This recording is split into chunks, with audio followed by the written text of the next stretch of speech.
ಎಲ್ಲ ರೈತ ಬಂದವರಿಗೆ ನಮಸ್ಕಾರ. ಇವತ್ತು ನಾನು ಯಡ್ಡಪ್ಪ ಹೂವಿನ ತೋಟಕ್ಕೆ ಬಂದಿದ್ದೀನಿ. ಅವರು ನಮ್ಮದು ಡಾರ್ಮಲಿನ್ ಫ್ಲವರಿಂಗನ್ನು ಸ್ಪ್ರೇ ಮಾಡಿದರು. ಸ್ಪ್ರೇ ಮಾಡೋದಕ್ಕೆ 6 ಡೇಸ್ನಲ್ಲಿ ಒಳ್ಳೆ ಗುಚ್ಛ ಚೆನ್ನಾಗಿ ಬಂದಿದೆ ಮತ್ತು ಕಾಪ್ ಸೈಜ್ ಕೂಡ ಚೆನ್ನಾಗಿ ಬಂದಿದೆ.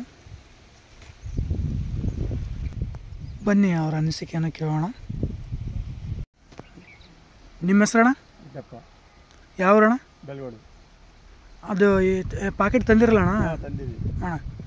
ಬೇಸ್ ಚೆನ್ನಾಗೈತೆ, ಬೇಸು ಚಲೋ ದಪ್ಪ ಆಗೈತೆ, ಬೇಸು ಚಲೋ ಬಂದೈತೆ, ಬೇಸ್ ನೀಟ್ ಐತೆ. ಈಗ ಇದೆಲ್ಲ ಬಂದೈತಿ. ಬೇಸು ಇದು ಪ್ರಾಡಕ್ಟ್ ಬೇಸಾಗಿ ಬಂದೈತಿ. ಮೊಗ್ಗೆ ಸೈಜು ಬೇಸ್ ಐತವ, ಎಲ್ಲ ಬೇಸ್ ಇದಾವ. ಎಲ್ಲರೂ ನೀವು ನೋಡ್ರಿ, ನಂಬಿಕೆ ಹೂ ದೊಡ್ಡವರು ಬೇಸ್ ಯೂಸ್ ಮಾಡಿರಿ. ಬೇಸ್ ಚೆನ್ನಾಗೈತೆ. ನಾವು ಹೊಡೆದೀವಿ, ಇಂದು ಮುಂಚೆ ಒಂದು ಟೈಮ್ ಹೊಡೆದಿವಿ, ಎರಡನೇ ಟೈಮ್ ಹೊಡಿ ಇದೇ ಯೂಸ್ ಮಾಡಕತ್ತೀವಿ. ಬೇಸ್ ಚೆನ್ನಾಗೈತಿ, ನೀವು ಕೂಡ ಹೊಡಿಬೋದು ಅಣ್ಣ. ಎಲ್ಲ ಫಾರ್ಮರ್ಸಿಗೆ ರೈತರಿಗೆ ಹೇಳ್ತೀರಿ ಅಣ್ಣ? ಎಲ್ಲ ಫಾರ್ಮರ್ಸ್ಗೂ ಕೂಡ ಹೇಳ್ತೀವಿ.